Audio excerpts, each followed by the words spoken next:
but I can give a quick intro if you don't mind. Mhm. So Dr. Uma Mahadevan is our director of the UCSF Colitis and Crohn's Center and a world expert on the care of inflammatory bowel disease. She completed her medical degree at SUNY Brooklyn, residency in internal medicine at Mount Sinai, GI fellowship here at UCSF, and then advanced IBD fellowship at the Mayo Clinic. She has a clinical focus on the care of IBD in pregnancy, which is what her talk will be on today. And she's also the lead investigator of the Piano Registry, which we'll hear about today as well. Dr. Mahadevan has accumulated both national and international renown with her clinical and research work and has a very long list of mentoring, clinical research, and accolades, which I cannot list all here. We are incredibly lucky to have Dr. Mahadevan at UCSF and to learn from her. And despite her busy schedule, she's always enjoyed working with fellows on the inpatient service and regularly welcomes us into her clinic.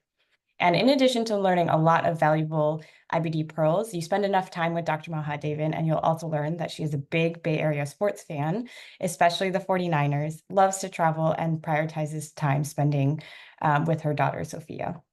So thank you, Dr. Mahadevan, for being here for Ground Rounds today, and I'll turn it over to you. Okay, thank you so much, Lakshmi. And thanks everyone. So this is a lot of information, so I'm not going to go through all of the data, but I just want you to understand some of the principles of what will be changing in the management of pregnancy with IBD. So Piano is a prospective pregnancy registry since 2007. It stands for Pregnancy and IBD and Neonatal Outcomes, and it is essentially a prospective registry to monitor safety of medications in pregnancy. It started for infliximab and thiopurine and now has incorporated every drug that has come out all the way out to Rinvoq. But with all of the data, it was scattered globally, and people in different countries were looking at the data and coming up with different guidelines. So we felt the need for a global consensus. We wanted to have one recommendation for all pregnant women with IBD around the world, taking into account regional sensitivities. And so we included people from every continent. There were 40 IBDologists, 7 content specialists, including grade specialists, maternal fetal medicine, lactation, PharmDs, teratologists, and placental physiologists. And we also included 7 global patient advocates. It was a 1-year process that culminated in a meeting at DDW in May with both a grade and a RAN process. And this was funded by the Helmsley Charitable Trust. So this is just a picture of the meeting from May. And we divided into 10 working groups, which is how the talk will be divided today, going through 10 important areas in the management of pregnancy and IBD. So first, what is GRADE? GRADE stands for Grading of Recommendations, Assessment, Development, and Evaluation. It's a universal grading system to rate the level of evidence, so high, moderate, low, very low. And you'll see most of the data is low or very low because we don't do randomized drug trials in pregnant women. We rate the strength of the recommendation, and this can be how the authors feel. So it could be strong, weak, for or against. And then we have evidence-based emphasis on patient-reported outcomes. The RAN panel, however, is when you don't have enough data to make a grade statement, but there is expert opinion. So this is a RAND appropriateness method, and median scores were calculated for each statement with a disagreement index. And there are only 2 statements that did not make the cut. While there may have been some wording changes, only 2 were not included, and I'll point those out. So it's important to remember that pregnancy is a period of significant immunologic change. So the mother has essentially a foreign body living and growing within her and needs to not reject the baby. And the baby does have genes from the father. And so that's why if pregnancy is an immune suppressive state, and there are a lot of changes that happen. So if you have an immune mediated disease, you're more likely to have complications of pregnancy because your response to the pregnancy can be impacted. A lot of this comes down to the placenta. The placenta is a really interesting organ. It's a highly immune organ. And humans are the only creatures where the placenta actually embeds into the uterus. in other animals, the placenta sits on top of the uterus. So when people say, well, animals have babies in the field and they're fine, their placenta is not embedded. Humans have much more complicated pregnancies because of the embedding. So increased risk of bleeding, placenta accreta, previa, etc. Okay, so the first section is maternal factors impacting pregnancy. So the grade statement is we suggest that children of first-degree relatives with IBD compared to those without have an increased risk of development of IBD. So we know that if you have a first-degree relative, you're more likely to get IBD. The consensus statement is that if you're born to a parent with Crohn's disease, you have a higher risk of getting IBD than if you're born to a parent with ulcerative colitis. Now, one of the statements that was rejected was that if your mother has IBD, you're more likely to get it than if your father has IBD. While there is data for this, it's mixed, and some of our colleagues from other countries in Asia, and particularly in the Middle East, felt very strongly not to include this because of the impact it will have on the women in their society. So that statement was dropped. Maternal inflammation does affect placental function. We talked about that. And this is not just for IBD, it's for rheumatoid arthritis, it's for psoriasis, it's for celiac. If you have increased inflammation, you're more likely to miscarry, more likely to have preterm birth, more likely to have small for gestational age infants. This is some data Adam Blaisdell published when he was a fellow with us looking at vedolizumab. There was concern that because vedolizumab blocks alpha-4 beta-7, this means it would block MADCAM, which is involved in the process of placentation, or the placenta embedding into the uterus. So we took 2 patients as a pilot and looked at their placentas at birth. So the first one here, the 37 weeks with Crohn's, she actually had pulmonary hypertension and was otherwise quite sick. So you can see all the holes in her placenta compared to this normal placenta at 39 weeks. So we thought, okay, maybe that's everything else going on. But the second patient here, delivered at 39 weeks, had no other medical problems, had a very healthy pregnancy, and you can see the difference in her placenta again compared to a normal control. And so that made us question whether it was the vedolizumab or whether it was the inflammatory bowel disease. And when we looked in Piano at vedolizumab outcomes, we didn't see a difference from other biologics. And so we are now in the process of collecting placentas from women with IBD with multiple different drugs to try to understand what is going on here. Okay. Prenatal antibiotic use by the mother, and this is a mother without IBD, is associated with an increased risk of IBD in the infant. So this has been clearly shown in multiple studies. The risk of very early onset IBD is also increased with intrauterine antibiotic exposure. Western diet has also been shown, and so I would say these are things that don't have a formal statement, but just some of the things in the discussion that could also impact risk of IBD, because our study was geared towards mothers with IBD, and these are more general population. So in the general population, prenatal antibiotic use associated with an increased risk of IBD.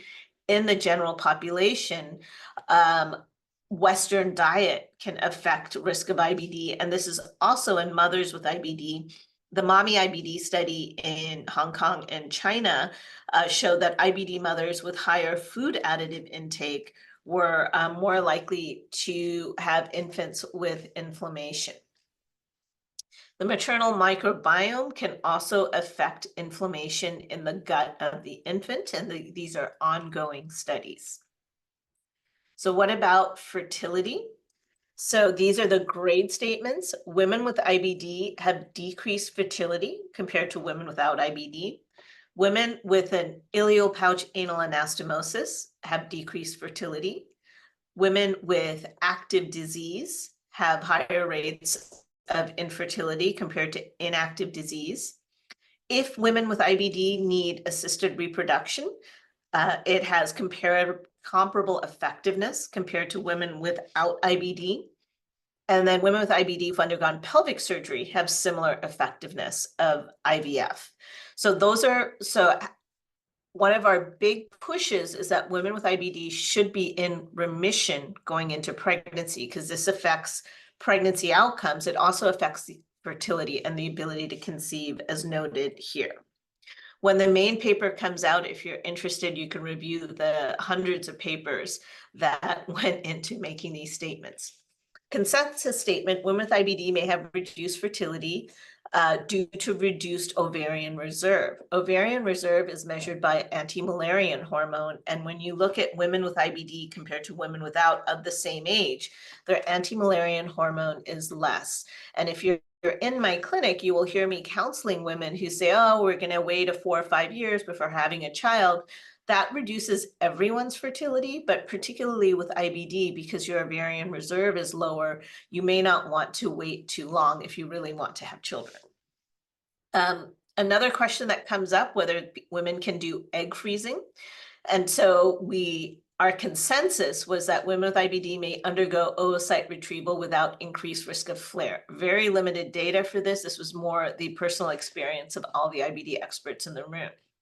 What was rejected, the second rejected statement, women with IBD may continue all therapy during oocyte retrieval. And the reason for this was in particular JAK inhibitors. So a lot of our patients with JAKs want to freeze their eggs. From speaking with teratologists, they did not have concern for the egg itself, but there's a theoretical risk for the granulosa surrounding the egg. And so a formal statement was not made, but for many patients, they will undergo egg freezing while on a JAK inhibitor. Okay. Preconception counseling and optimization, another important factor. We recommend that women with IBD undergo preconception counseling to improve medication adherence, reduce the risk of disease relapse, reduce the risk of low birth weight infants. The consensus is that women with IBD desiring contraception should use LARC, long-acting reversible contraception, over estrogen-containing oral contraceptives. The reason for this is, one, LARC is more effective. It's more effective because you take out human error if you have an IUD or an implant. Two, with patients with IBD, you avoid the issue of absorption and interaction with other medications, including antibiotics. And three, you reduce the risk of venous thromboembolism that you get with estrogen. The second statement was women with IBD should be in documented remission and medically optimized prior to elective conception. And so this should ideally be 3 months at least. And just to review contraception options: barrier method, least effective, but protects against STIs. There are 2 kinds of oral contraceptives combined with estrogen and progesterone only. The progesterone only does not have the increased risk of VTE like the combined does, but they both have the issues with human error and absorption. And then LARCs are what you hear me in clinic recommending to the majority of our patients, given that it's the most effective, no estrogen, no increased risk of VTE. Okay. Management of disease activity during pregnancy. So the grade statement is, we suggest that IBD surgery during pregnancy be completed when required and not based on trimester. You'll often hear people say, oh, the best time to do surgery is the 2nd trimester. There really isn't data to support that, but the theory is that 1st trimester, increased risk of miscarriage. 3rd trimester, it's very crowded in there to do surgery. But with IBD surgery, you really do need to operate when they need it, and the indications are similar to the acutely ill non-pregnant patient. So hemorrhage, severe colitis, obstruction. Consensus, this is work from Young Ko here when she was a fellow. Endoscopy during pregnancy is low risk, but should only be performed if it may change management. Now we have intestinal ultrasound, so cross-sectional imaging, intestinal ultrasound and MRI with gadolinium are preferred to CT. But remember, if you do need a CT, a single CT is below the amount of radiation that's harmful. And then fecal calprotectin is useful for monitoring disease activity in pregnant women with IBD. Pregnancy management. We suggest that pregnant women with IBD take low-dose aspirin by 12 to 16 weeks gestation to prevent preterm preeclampsia. So this is a new recommendation. If you've been working with me, you'll see that we've been recommending this to our patients. Amy Yu, when she was a fellow, did a project with Data Core showing that there was no increased risk of flare when women with IBD take low-dose aspirin. We recommend that pregnant women with Crohn's disease and active perianal disease undergo cesarean section.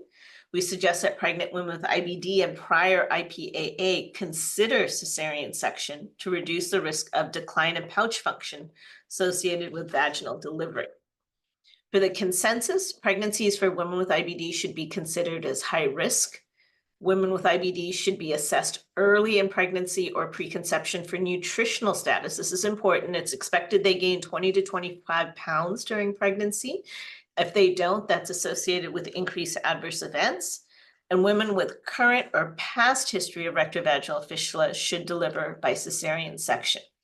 So I just want to cover some of the data for the risk of preterm preeclampsia. So there are two studies, one from the Danish national cohort that showed severe preeclampsia was increased in IBD, and one from Berkeley Limketai's group using the national inpatient survey that showed preeclampsia and eclampsia were increased in Crohn's disease. So we do know that women with IBD have higher rates of preeclampsia.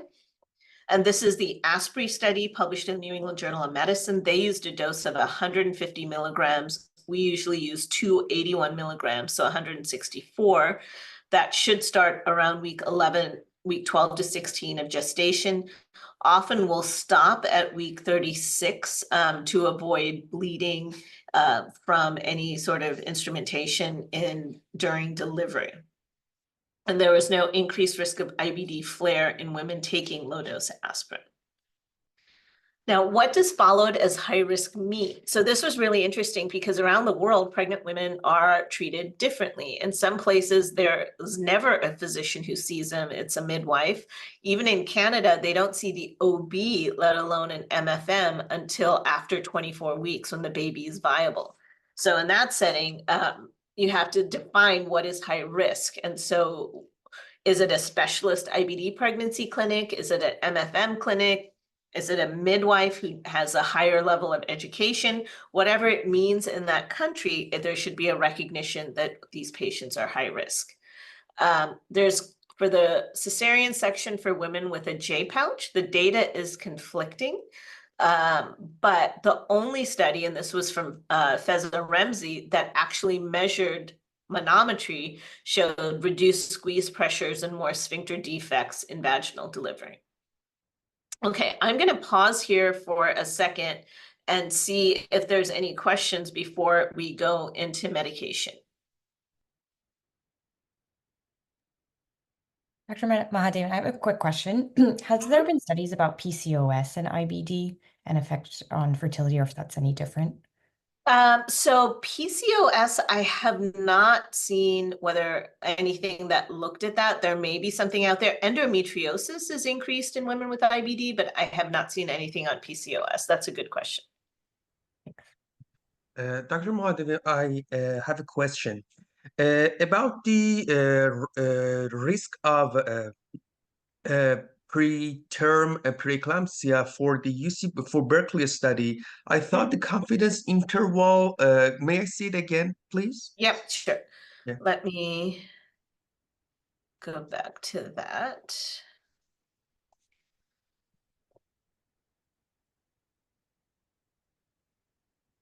So the risk of preeclampsia is enhanced. Yes. Okay. Got it. Thank you. Sure. Mhm. Okay. Any other questions? Okay. We will go into the big boy, which was medications in pregnancy. So it's important when you think about medications to understand how the data comes about. Pregnant women are not included in clinical trials. Unmeasured confounding is innate to uncontrolled studies because who is the patient who gets on a new IBD medication? Who is the patient that it's continued through pregnancy? They're not all equal. Existing disease activity impacts decision to continue or discontinue therapy, so the decision is not random. There's low event rates for adverse events, small cohort sizes, an underlying risk of birth defects in the general population. And then the understanding that preterm birth predisposes to neonatal infections. So when we think about how medicines cross the placenta, small molecules will cross throughout pregnancy. Monoclonal antibodies are too big to diffuse across the placenta. So there's a receptor called the FcRn that occurs around week 14 of gestation that actively transfers antibody across the placenta. 80% of that transfer occurs in the third trimester. So during the key period of organogenesis, which is week 3 to 8, there should be no exposure to biologics. So if a brand new monoclonal antibody comes out tomorrow, I would feel comfortable continuing it through pregnancy, understanding the risk of birth defects will be low. But a small molecule like a JAK inhibitor will cross during that time period, and that makes it a little bit more concerning. It's important to also understand that disease activity has the biggest impact on negative outcomes. So patients with active disease, more preterm birth, more miscarriage, more NICU stay, et cetera. And this systematic review and meta-analysis showed that when therapy was de-escalated or when biologics were stopped before the third trimester, there was more disease flare. So our grade statements are that women with IBD who are pregnant or attempting conception, we recommend continuing 5-ASA, continuing sulfasalazine. If you do that, you need to give 2 milligrams of folic acid instead of 1. If you're going to use a corticosteroid, it should only be if needed, of course, and that you should have a steroid-sparing agent. So if you're going to say, I'm going to stop their anti-TNF, and if they flare, give them steroids, that's a recipe for a bad outcome. But if your patient flares in pregnancy, using steroids for a short period of time is appropriate. We recommend women stop methotrexate at least 1 month, ideally 3 months prior to attempting conception. And we do suggest continuing maintenance thiopurine throughout pregnancy. We also suggest continuing anti-TNF throughout pregnancy to reduce maternal disease activity and preterm birth, and there is no risk of birth defects. Suggest continuing maintenance combination therapy with anti-TNF and thiopurine, given no increased risk. Again, if the patient needs it, if you can stop the thiopurine, if they really don't need it, that we tend to do that, but if they need both, they can continue. We suggest continuing maintenance vedolizumab and maintenance ustekinumab throughout pregnancy. So the big issue here is that we did not say stop at this point or give the last dose here. We just said continue throughout pregnancy. So you don't need to stop the therapy at any point. Our consensus is that pregnant women with active disease should start or optimize appropriate IBD therapies as a non-pregnant patient. So this is someone who flares in pregnancy, you're starting something new, but do not start thiopurines because of the risk of pancreatitis and bone marrow suppression. Do not start methotrexate. Do not start JAKs or S1Ps. And this is a recommendation. I have started JAKs in the 3rd trimester, so that JAKs are an exception and have their own statement. In women with IBD who continue thiopurines, and this was a new FDA warning, precaution should be taken for intrahepatic cholestasis of pregnancy. Even though this is rare, we recommend measuring liver enzymes every trimester, measuring metabolite levels once, and if they're elevated, considering split dosing. If they require antibiotics, they may take an appropriate course of a low-risk antibiotic, which includes amoxicillin clavulanic acid. Women with IBD may initiate or continue calcineurin inhibitors during pregnancy if there are no viable alternate treatment options. Women who are pregnant or attempting conception should continue biosimilars. And women who are pregnant or attempting conception should continue anti-IL-23 therapy. And here we included Miri, risankizumab, and gozulkimab, even though there's very little data on these new agents, again, because of the way monoclonal antibodies cross the placenta. For small molecules, we recommend discontinuing ozanimod at least 3 months prior, etrasimod at least 1 to 2 weeks prior, tofacitinib, upadacitinib, and filgotinib at least at least 4 weeks prior to conception. But we add the caveat, unless there's no effective alternate therapy to maintain maternal health. So that's important. We're not saying you can't do it. We're saying there should be no other option. So for upadacitinib, we all have patients who continue it through pregnancy because they have no other option. To go back to thiopurines, remember the metabolism of 6-MP and azathioprine. In April of 2024, FDA made an announcement about the rare risk of intrahepatic cholestasis. There's an incidence of 1% in the general population. The data they used to make this recommendation are listed here, and I have to say, one of the senior two of these authors were part of the consensus, and they were shocked the FDA made the announcement. So just means more monitoring, labs, metabolite levels. We do not recommend the use of allopurinol. And we don't use a lot of thiopurine here as monotherapy, but in some countries they do because of cost. Okay. Antibiotics, there's safety data for quinolones, metronidazole, amoxicillin, clavulanic acid. This is in press, should be published any day. We looked at risankizumab placental transfer. So this is the first time this has been shown. And it does transfer. And what's interesting is that the mother's level is greater than the infant levels. So a low ratio, which is unusual because most monoclonal antibodies, the baby has more drug than the mother because of the efficient transfer and the immature reticular endothelial system. Newer monoclonal antibodies have epitopes that may not be as avid for the FcRn. Okay.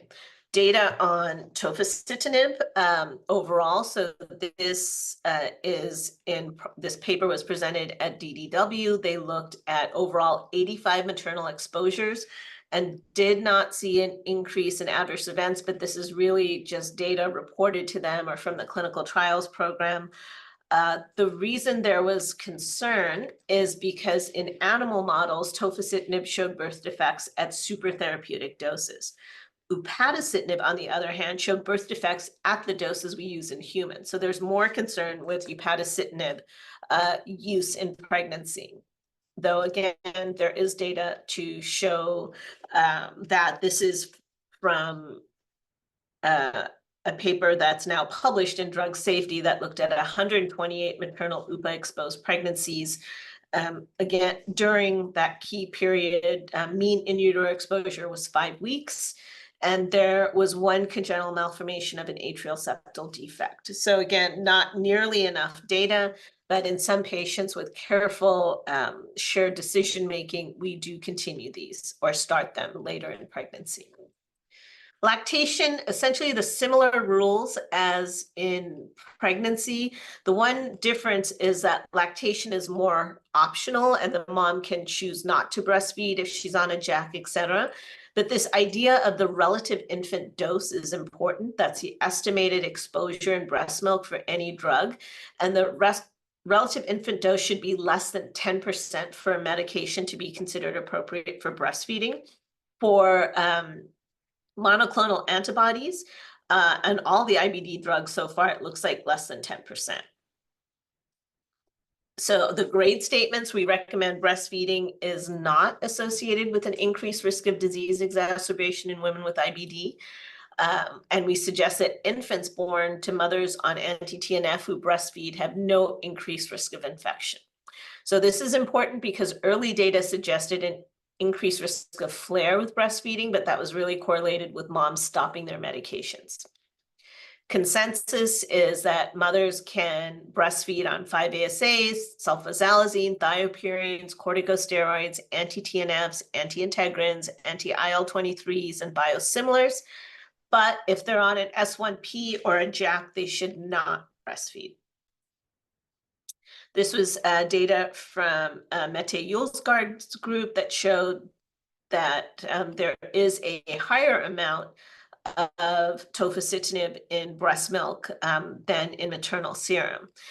But the relative infant dose is low at 3.4%, so we recommend avoiding breastfeeding. Okay.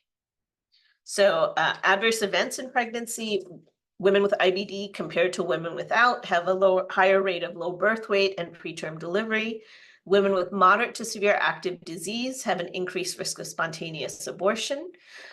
Another important one, pregnant women with IBD have an increased risk of VTE during pregnancy compared to pregnant women without IBD, and an increased risk of VTE during the postpartum. So this is important. So this is something to share with your OB or MFM team, especially if the patient gets a C-section. When they're in the hospital, they should be considered for prophylaxis if appropriate, and particularly in the C-section patient going home. And this is something we do discuss with our MFMs and something you should be aware of. Any IBD patient who is admitted needs to have VTE prophylaxis. They're pregnant, that's even more important. Consensus controlling disease activity during pregnancy among women with IBD is critical to reduce adverse outcomes. Okay, short and long-term neonatal outcomes. So children born to women with IBD have an increased rate of NICU admission and hospitalization. Children born to women with active IBD have an increased rate of small for gestational age and low birth weight. Children born to women treated with anti-TNFs, ustekinumab and vedolizumab, have no risk for early childhood malignancy, no risk for developmental delay, and same with thiopurines.